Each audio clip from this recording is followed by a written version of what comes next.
that now starts in the test kitchen a talk between Paul Newnham and some of his friends. Paul is one of the leaders from the global chef sector, and he's doing some conversations with other chefs out there on how to achieve sustainability in the kitchen.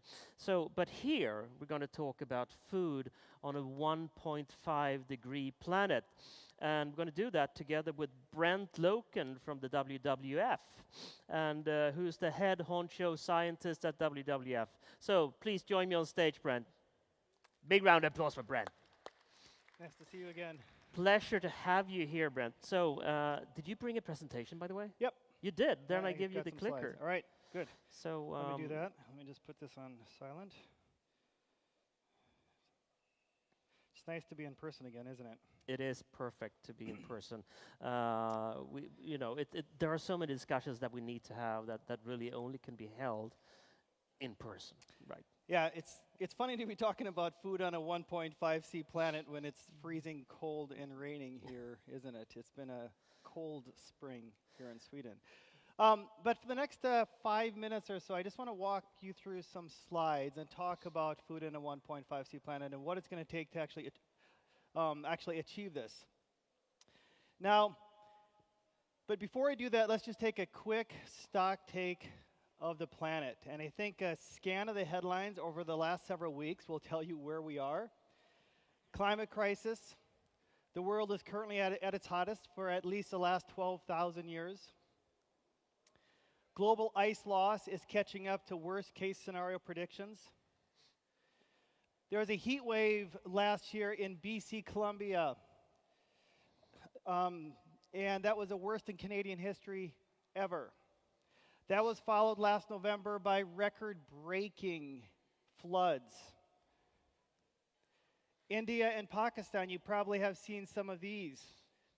Unbelievable heat waves that is testing the limits of human survivability. Temperatures reached nearly 50 degrees Celsius. And just a few weeks ago in Antarctica, temperatures reached nearly 70 degrees above normal, completely flabbergasting what scientists thought was possible. So I think a quick scan of these headlines tells you that the planet is currently in crisis. There's something going on with the planet right now. And all of this has happened within the last several months. But what does food have to do with all this? I think you probably know about the health impacts of food. Currently, food is a leading cause of death globally, obesity, undernutrition, and the current war is driving a global food crisis unlike we've ever seen. Environmental impacts of food are just as bad. Greenhouse gas emissions, food is responsible for about 30% of greenhouse gas emissions, about 70% of fresh water withdrawals. It's a main driver of deforestation, and anybody that does not want to go into another pandemic and lockdowns again means we have to fix our food system. But the impacts are not equal, and not all countries have contributed to these impacts equally. What you'll see here, there's an orange line here, an orange vertical line. That is the one planet line that everybody should be eating within. You can see that some countries are eating much more than their share of the planet. Argentina at 7.42 Earths it would take if everybody on the planet ate like somebody from Argentina. The UK, 3.52. Here in the EU, it's about 3.42. It's only India and Indonesia within the G20 that are eating within the one planet limit that we all have to eat within. Now, why is this? What is driving this? It's mainly overconsumption of certain foods. Here you'll see another vertical orange line here. That 100% line is the line that we should be eating towards for optimal health. You can see it's overconsumption of certain foods like red meat, starchy vegetables, eggs, poultry, dairy foods, and underconsumption of the good, healthy, nutritious foods, fruits, legumes, vegetables. Now, why is this bad? Is because greenhouse gas emissions mirror this overconsumption, where the high impact foods like a lot of the animal source foods have a much higher greenhouse gas emission impact, biodiversity loss impact, water impact than others. And trends are not looking very good. Meat consumption's on the rise almost everywhere. In some places, it seems to be flattening out a little bit. Ruminant livestock numbers are on the rise globally. What this is going to lead to is a doubling of greenhouse gas emissions from the food system by 2050. And if you've been following the news lately, if you think back to the headlines that we started with, we have to go in the opposite direction in terms of reducing greenhouse gas emissions, not continuing to increases. And this is trends just from the food sector.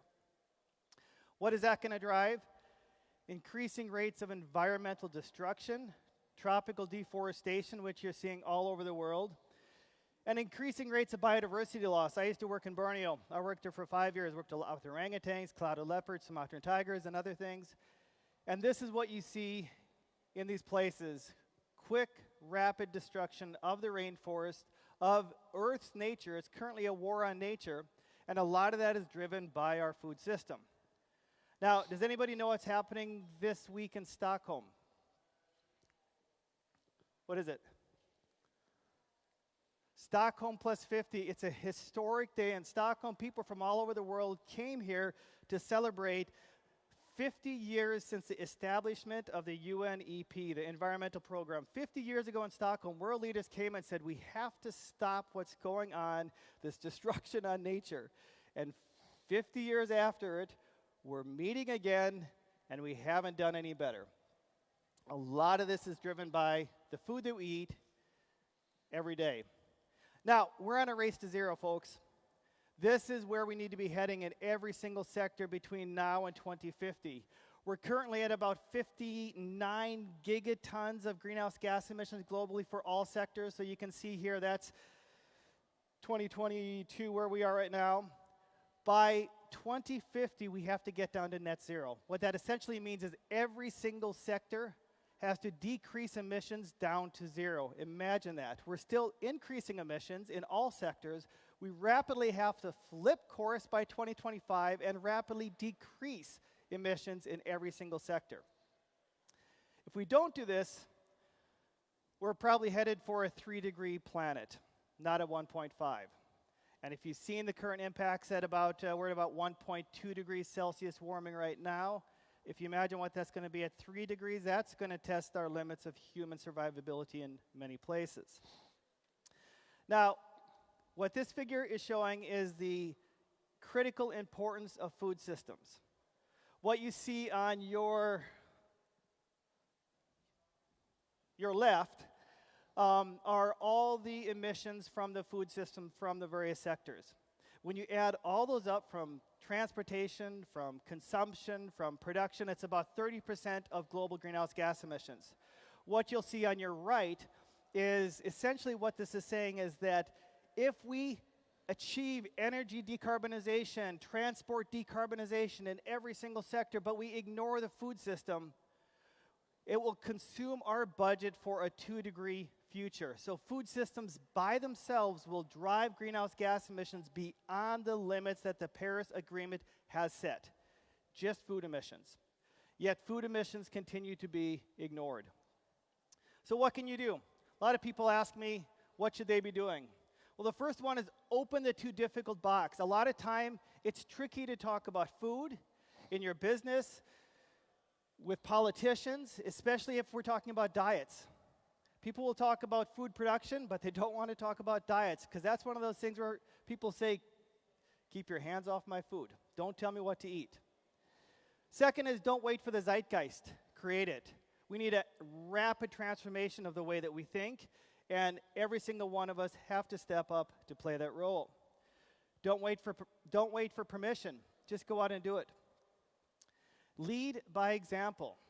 We can't be asking others to change if we're not willing to change ourselves. And that means every single day waking up and doing something to make the world a better place. Sometimes it doesn't matter what you do. When it comes to food, I tend to say change your diet is a really good place to start. But I also say every single one of you has a unique skill.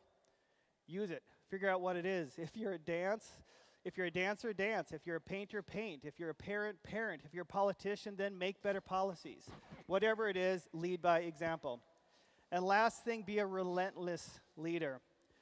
Because those of you that work in this field, you know it can be depressing sometimes. You wake up, the headlines that we started with can be really hard to look at. Don't rely on hope. Rely on that relentless leadership that you need to wake up and get the job done. Thank you. Okay, big round of applause for that word, man. So now we know for sure that this is a really bad world. So unless we change the food system, we're going to hit 2 degrees. And if we hit 2 degrees, we probably won't have a food system. If we hit 2 degrees, we'll have a food system, but it's going to be hard to feed 10 billion people on the planet. And if we don't have a food system, 10 billion will rapidly become fewer because people will die from starvation, literally. Possibly. We'll definitely see mass migration to different parts of the world. We'll see rapid destruction. We'll see mass migration off of the coast. So what it's going to look like, I think it's anybody's guess. Whether it leads to, what it won't lead to is starvation in parts of the world like where we live. There's certain disparities in different parts of the world, but it will lead to is that inequality that we see all over the planet. Those are the people that are going to be impacted by this, right? I mean, we're going to feel the impacts, some in Sweden, but in the rich countries, we're going to be able to weather the storm a lot more than others. And that's one of those unfortunate things about many of these crises, is it impacts the most vulnerable the most. Exactly, as always. Okay, so how come, because this is a question I'm pondering day and night, how come the transformation of the food system is so horribly slow? I think a couple things. The food system is much more complex than the energy system. When you think about the global food system and all the intricacies of the working parts and pieces, it's extremely complex. So I think figuring out where to address it is much more difficult than the energy system. Also, I would say because the food system is about 20 years behind the energy sector, people started to talk about climate change and energy and transport back in the early 90s. Some people much sooner than that. But food has been one of those issues that we've just now starting to wake up to.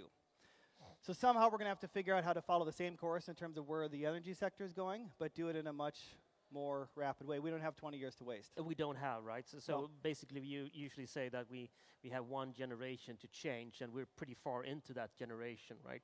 Yep. So how many years do you think we have, before we really need to have transformed large swaths of the food sector? I mean, this is no understatement, but the next 5 to 10 years are by far the most critical time for our species. So it's scary, but it's also an opportunity. Because what a cool time to be alive, to be able to influence the course of where this planet goes, right? So really, it's really the next 5 to 10 years that decisions and actions have to be made that starts to set us on that path of rapid decarbonization. And I would say, between now and 2050, we're going to have to see significant changes like I showed you that race to zero has to happen in the next 30 years. Okay, so the strategy stage here where we are right now, we usually say that, okay, let's take a look at food in a 10 to 15 year perspective. Actually, we don't have 10 to 15 years. We only have 5 to 10. To make the significant decisions and choices that will set us on that path. So we can then move towards zero, right? Okay, so rapid and massive innovation, rapid and massive policy change, I guess. And if you have you gave us 5 things that you could all do. But what would you say to leaders in the food and food tech sector here? What should they go home and do, and what should they achieve, and why? Because they're also servants of their companies, and they need to address shareholders and that. But you mentioned also the word opportunity here. Yeah. So the brave leaders, they stand to gain a lot from this.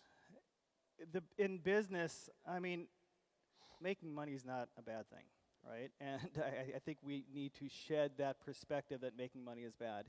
And everybody is talking about food. Everybody's talking about food. All the Rio conventions, the heads of climate change, land use, biodiversity, the UN's global leaders, it's on everybody's radar, right?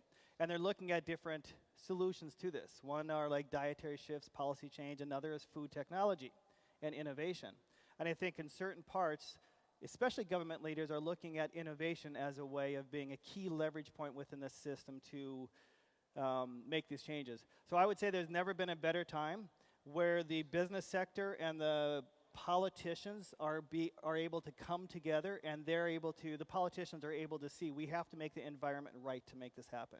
But they cannot just sit down with the current food system, right? Because it will be very hard to make that square into a circle. We can't keep on doing the same things that we've always been doing, and I think that's one of the things it's tough for us to wrap our heads around the changes that we're talking about. It's not just simple changes, it's big, bold leaps. It's not baby steps, it's gigantic leaps, right? So and some people will be affected by those leaps. Yeah. Some industries will die. I would like to say that it's a win-win situation, but it's not. I mean, some industries will be impacted, some people will be impacted, but there's a lot of money that's being thrown around within governments lately that I would hope could go to support some of those individuals that are impacted. Do you say that it's an interesting time to be alive? We must also remind ourselves that the population curve is flattening. It's leveling out, right? So if we can fix this food system within a few years now, we can probably hold it forever. So then we've set the food system or trajectory that will enable us to live on this planet forever. I would like to think so. Okay. As long as we don't do something else stupid to mess it up. So let's go out there and save the planet. Thank you so much for coming, Absolutely, Brent. thank you. Thanks. Okay, so cool. That was Brent. Let's now talk. Now we feel a bit overwhelmed, I assume. So let's talk about how to delight ourselves and delight